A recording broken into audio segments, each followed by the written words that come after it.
So my name is Jonas Deibe. I'm the CTO for Fimento. I worked in the IT industry since the late 90s. Prior to that, I had a short break with a snowboard career, doing professional snowboarding. Prior to that, I'm sort of grown up with the computers. So I started the first phase with home computing, starting learning programming, early stage.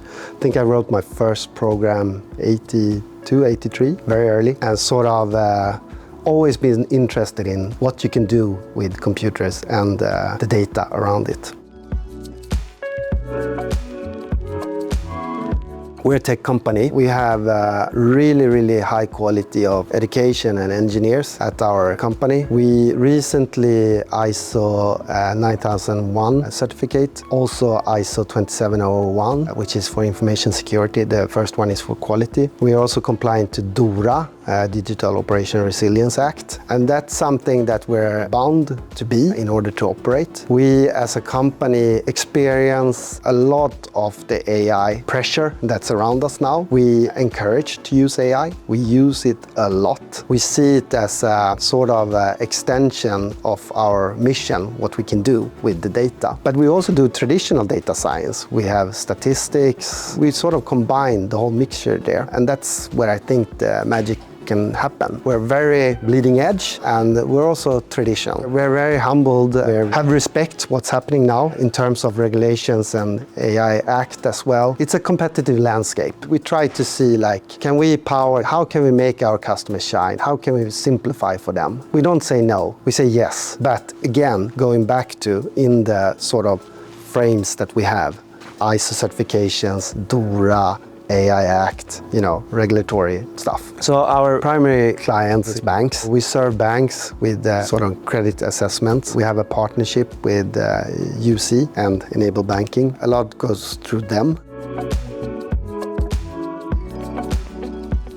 The challenge is more, do our customers know that they need what we can serve them? That's the challenge. We're still like, banks is traditional. It's like very conservative, which they should be. A little bit boring, maybe. The one in the room that is the one that's doing everything correct. Our challenge now, or as an industry, is to sort of, how should we use all the opportunities that this with machine learning, AI, and technology and data is giving us. I would say that once the counterpart understands what they can do with our services, it goes really fast. I would say that the greatest achievements are in the making. We're right now doing some really amazing stuff with large language models. As I said previously, combine statistics, machine learning. It's the future that's going to be that. It also goes very fast now. We sort of re-engineered ourselves. The iterations are now maybe 30 iterations, but very fast. Because with use of AI, we can develop and do that. So what previously could take a long time, you can now do very fast. We sort of embrace that in our products, which makes us then very flexible. It's very resilient. It's easy to scale, and also with the introduction of AI agents and the possibilities we can do with that. To be honest, I don't think we understand ourselves a little bit what could be achieved there, but we're on it, and we sort of experience it with customers. We do it in our own investments, R&D, and also with the partnership with Enable Banking.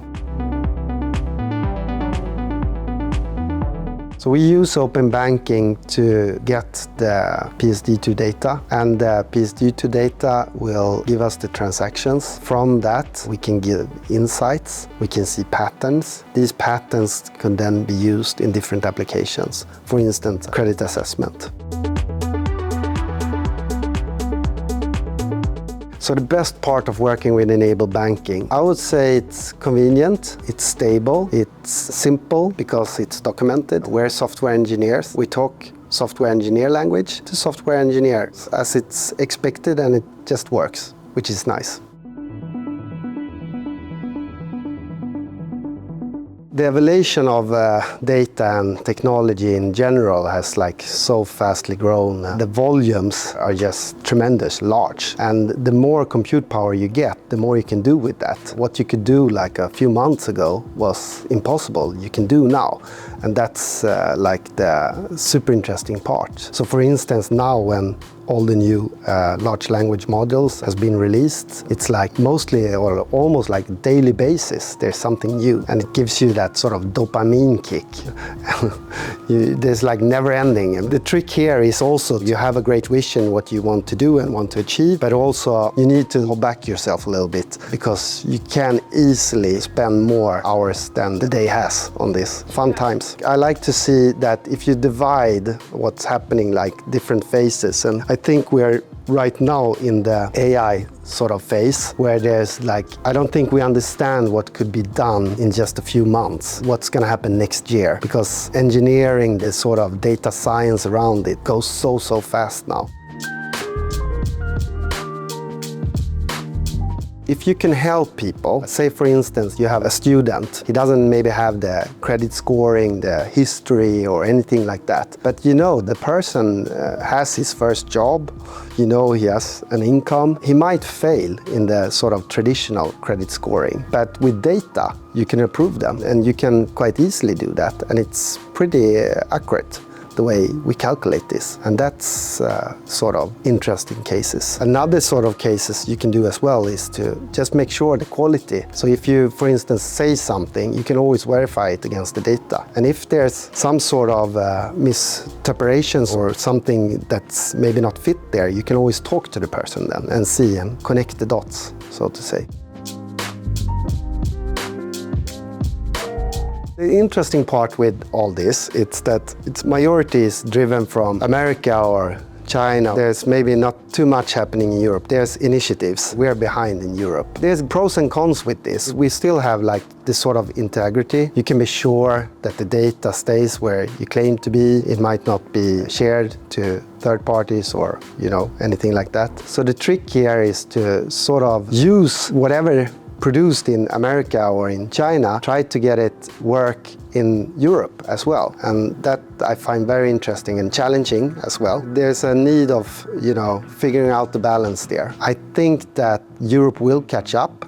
There's interesting things coming from Europe now. It's on the political level, but of course the regulations and everything might halt companies from growing around this. But it could also be a benefit if you follow the rules and do it the proper way. For instance, our cooperations with Enable Banking, we can get 29 countries in one call, which is pretty good, easy, makes our life as software engineers at Fimento. We can also be sure that the data is safe, the data is stored in Europe. We can also be sure that the quality is what we expect it to be. And that's something that we're building on top of that, because we use our algorithms and calculations and AI, machine learning on top of that to give, as I said previously, then the sort of applications where we can power our customers with safe answers and good data. Data in general, if it is then PSD2 data or any data it's always when you have big machines and you have good algorithms and good programs and good software engineering, good AI, you can always find patterns, and it's a matter then what you do with the patterns. So that's a little bit up to what we want to serve. Going back again to the example, we want to make sure that the student can get a loan. We want to verify that the student can pay whatever it loans for. Doesn't matter then if it's drunk on a Friday evening and doing some crazy stuff there. It's a student. We expect that.